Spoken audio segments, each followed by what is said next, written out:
Kembali lagi di Cahaya Hati Indonesia dan kita akan membahas tema kita pada kesempatan kali ini, percaya akan rencana Allah Subhanahu wa taala. Bukan hal yang mudah untuk kita bisa percaya, artinya perlu ilmunya sehingga akhirnya kita bisa percaya dengan ketentuan Allah Subhanahu wa taala. Nah, Kiai dulu atau Ustaz Solmed nih? Kiai dulu ya berarti ya, Masya Allah. Kiai, kadang-kadang kan kita udah percaya itu ketentuan Allah mungkin gitu. Kadang-kadang kita suka nasihatin orang gitu kan. Udah kalau Allah punya rencana itu yang terbaik gitu kan. Nah tapi di batin kita kadang-kadang masih nolak. Ah masa sih ini yang Allah mau kayak gini gitu. Nah gimana nih untuk meningkatkan keyakinan kita bahwa ini pilihan Allah bukan pilihan kita. Atau kita bisa bedain, oh ini mah mau saya ini bukan mau Allah. Gimana Kiai? Ya tentu kuncinya iman. Iman itu al-i'tiqad ya, kepercayaan dalam diri kita, bin nafsi dalam diri kita. Jadi hati kita itu itminan, tenang, percaya, itu adalah iman. Artinya iman kepada Allah bahwa semuanya diatur oleh Allah. Kalau kita kembalikan bahwa ini sudah diatur oleh Allah, kita akan diserahkan kepada Allah. Nah yang gak bisa menyerahkan kepada Allah itu karena tidak percaya kalau dia diatur oleh Allah. Dia iman Pak, mungkin mulutnya belum ke hatinya.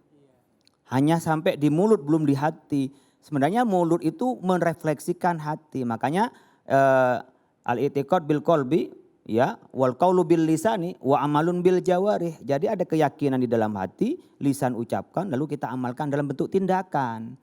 Makanya kalau kita yakin bahwa ini rekayasa Allah, bahwa ini adalah takdir dari Allah, Allah yang sudah menentukan, ya kita serahkan. Kalau toh ini saya rasakan gak nyaman, mungkin ini cara Allah biar saya lebih dekat kepada Allah. Saya punya barang yang menurut saya sayang sekali barang ini. Hilang. Kita kan nyesel. Ya Allah gimana nih. Punya mobil baru keserempet. Kepikiran mobilnya itu. Lupa bahwa ini cara Allah. Kamu jangan terlalu cinta sama barangmu. Kamu harus lebih cinta kepada Allah. Kalau ingat gitu. Oh ini cara Allah negor saya. Akan lega kita. Kayak kita namanya oleh pimpinan kita. Oleh yang namanya orang tua kita. Saya maunya ke kanan tapi orang tua ke kiri, ikutin orang tua. Dia lebih tahu dari kita. Lalu kalau orang tua aja karena pengalaman, gimana Allah yang menakdirkan semuanya. Maka disebutkan dalam Al-Quran, asa an takrahu syai'an wa huwa khairul lakum. Mungkin kita itu tidak suka tapi itu yang terbaik. Ini jamu loh, pahit tapi kamu akan sehat. Tapi kalau orang menganggap bahwa semua kebaikan yang manis, dia minum gula terus. Ya, sakit dia. Tehnya sampai enggak terasa teh, yang terasa gulanya kan gitu. Karena apa? Dianggap yang manis itu enak. Nah, orang kalau tahu tentang hakikat sesuatu kayak teh, orang-orang yang pecinta teh itu enggak pakai gula. Pecinta kopi enggak pakai gula. Nah, kalau kita pada hakikat ya, kepada hakul yakin dan ainul yakin di dalam diri kita, maka kita akan serahkan kepada Allah. Jadi kalau kita ya Allah ini kok saya dapat begini gimana ya Allah.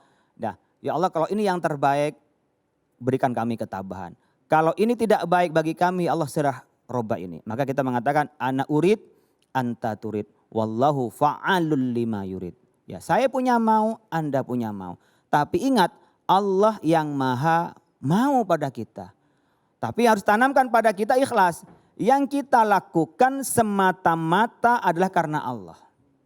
Kalau itu yang bisa nempel bukan hanya lisan tapi di hati gak akan ada kita galau. Makanya kalau Robi Adawiyah itu menyebutnya saya disiksa pun saya senang kalau Allah itu ridho. Di sorga pun saya tidak senang kalau Allah tidak ridho.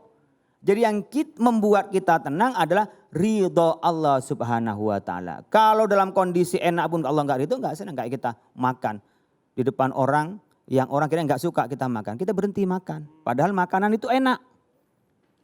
Nah, ini kalau kita mau ngikutin dalam kerangka keimanan. Tapi kalau ngikutin hawa nafsu, maunya yang enak terus.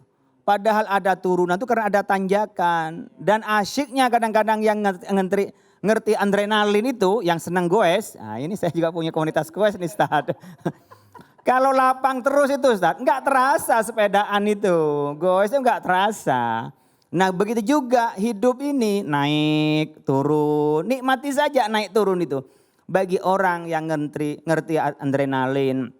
Kehidupan naik turun, susah, sedih, nyaman itu menjadi kenikmatan. Jadi turunnya pun wah ini karena lagi lelah. Ketika naik, wah ini adrenalinnya nguji kekuatan kita nih. Kuat nggak kita ngadepin tanjakan seperti itu. Nah kembalinya semua untuk kita percaya pada takdir dan mendapatkan yang terbaik dan nyaman menerimanya adalah kembalikan kepada Allah. Allah Subhanahu wa taala. Baik, Ustaz Solmed, mungkin nih kadang-kadang kita suka prasangka buruk sama ketentuan dari Allah kadang-kadang.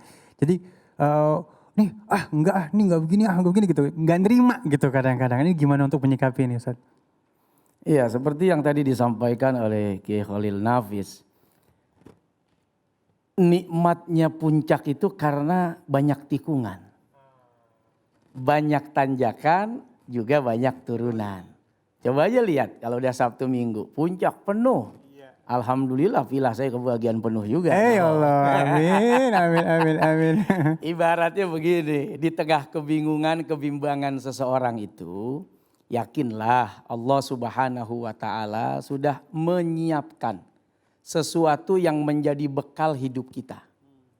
Rasanya tidak mungkin, rasanya berat, tapi begitu dijalani ternyata baru sadar ini maksud Allah memberikan kita ujian. Ternyata ini cara Allah menghadirkan rezeki baru untuk kita. Selama 9 bulan sebelum ini jadwal Kiai, apalagi Kiai Khalil, waduh dikit-dikit pesawat, dikit-dikit di atas pesawat. Masya Allah. Jadwal kita penuh hampir 9 bulan, kita banyak bertafakur, banyak merenung, inovasi kita mulai jalan. Sampai kemudian saudara silaturahim kita justru makin bertambah. Saya datang ke rumah Abuya Kiai Haji Adnan Idris, Kiai. Kemudian saya diperkenalkan dengan Hadratu Syekh Abdul Malik, pengusaha juga, Kiai juga. Dari situ saya dapat bisnisan baru. Yang tadinya kita bingung bayar utang. Tadinya kita nggak tahu bagaimana lagi. Ya Allah, ternyata masih bisa bilang berkah corona. Masih bisa bilang berkah adanya musibah, selain kenal bertambah saudara, bertambah guru, kok jadi bertambah rezeki ini. Awalnya kesedihan, awalnya kebingungan. Tapi sekali lagi seperti yang disampaikan oleh Kiai Khalil, Allah Subhanahu wa taala nggak akan pernah lepas tanggung jawab dari mengurus makhluknya. Ini makhluk cerita apapun agamanya Allah nggak akan lepas tanggung jawab. Termasuk binatang-binatang di bawah tanah yang paling kecil sampai gini hari tuh. Corona masih dibiarin hidup. Belum ketemu vaksinnya, belum ketemu anti wabahnya. Artinya secara rezeki sampai yang paling terkecil sekalipun Allah masih tanggung rezekinya. Bagaimana dengan kita yang tadi Kiai Khalil bilang ada iman. Masa nggak yakin dengan ketentuan Allah Subhanahu wa taala yang bisa jadi di awal adalah kesedihan, kesusahan, kebingungan, kebimbangan. Ternyata di pertengahan jalan kita baru sadar ini cara Allah bikin saya senang. Ternyata ini cara Allah bikin saya bahagia. Ternyata ini cara Allah bikin saya ikut gembira. Yang tadinya innalillah kok berubah jadi alhamdulillah. Nah itu kalau bicara rezeki, apalagi bicara ridho Allah tadi Kiai Khalil. Aduh, Imam Syafi'i sakit aja Pak Kiai ya. Beliau senang, syukur sakit asal Allah ridho. Robi'ah al-Adawiyah kesandung batu berdarah. Gak apa-apa, orang ini cubitan dari sang kekasih. Kalau kekasih yang nyubit, itu gimana sih? Enak aja ya. Sakit tahu. Nah. Dicubit aja masih manja. Bisa. Ada bakat. Dicubit aja Pak Kiai masih manja, masih gembira. Maka husnuzon kepada Allah, cubitan, ujian, cobaan yang Allah berikan kepada kita bisa jadi ini cara Allah agar kita senantiasa bermanja-manja kepadanya saat ini. Ya Allah, yang tadinya mungkin Amin. Lamaan nih doa. Sekarang ya Allah. Ya Karim. Lebih dalam. Ya Allah. Kan Allah bisa saja ikut pasti gembira Pak Kiai ya. Melihat hambanya kayak aduh gimana sih. Habib Ali coba dah kalau istrinya minta, "Bang, bagi duit." Dengan, "Bang, Begitu ngapa bang? Ya gila Mana ya, Bang, bang. ya? Aduh. Tenang aja deh Sambil bang. kelendotan, sambil kelendotan. Sambil gelendotan. Minta 50.000 bisa dikasih 50 juta itu. Amin. Hah?